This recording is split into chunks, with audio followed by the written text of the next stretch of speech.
हमारे साथ, उठना बैठना है, व्यापार है, खान पान है, नौकरी है, ये सारी चीजें हैं। तो हमें उनकी भाषा को जानना होगा। तो इंग्लिश क्या है, तो अंग्रेजी क्या है, दूसरे देशों से जोड़ने वाली एक भाषा है। हिंदी क्या है, हमारी ऐतिहासिक धरोहर। ऐतिहासिक धरोहर पर हिंदी का विकास कहाँ पे होगा, जो सप्त सिंधु प्रदेश था, आपने पीछे पढ़ा होगा वीडियो में मेरे, नहीं पढ़ा है तो मैं एक बार फिर बता भी रही हूँ और आप पिछली वीडियो को देख लेना। अगर हम भारत के मैप की अगर हम लोग बात करें तो हम लोगों ने जब पढ़ा तो ये वाला लोकेशन क्या है, यही है ना सप्त सिंधु। यहाँ पे क्या था, ये ऋग्वैदिक सभ्यता का क्षेत्र है। और ऋग्वैदिक से फिर मैंने एक कहानी भी सुनाई थी, फिर ये उत्तर वैदिक की तरफ बढ़ जाएगा, है ना, उत्तर वैदिक की तरफ बढ़ेगा। और उत्तर वैदिक और ऋग्वैदिक वाला क्षेत्र क्या था, यहीं पे पुराण और वेद ये सारी चीजें लिखी जाएंगी।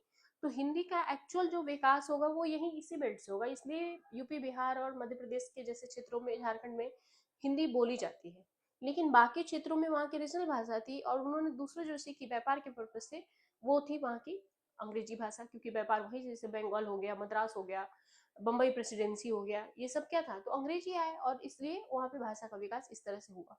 तो सामंतवाद की प्रक्रिया ने न सिर्फ भारत के केंद्रीयकरण को विकेंद्रीकृत किया, केंद्र में पहले राजा होता था, अब इन्होंने क्या किया, विकेंद्रीकरण कर दिया।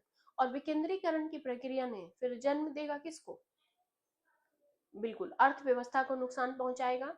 और जब अर्थव्यवस्था बेहतर होना शुरू होगा तो वहीं से फिर भाषा वाला जो मुद्दा है वो शुरू हो जाएगा।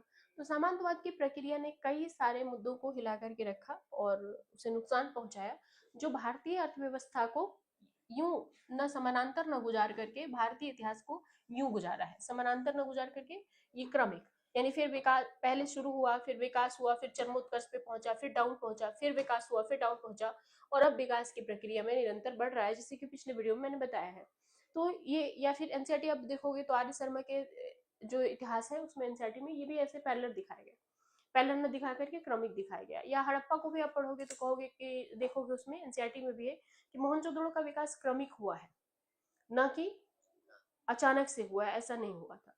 तो ये इतिहास के कुछ कॉन्सेप्चुअल बिंदु थे जो हमें प्राचीन से मध्य की तरफ एंटर करा रहे हैं।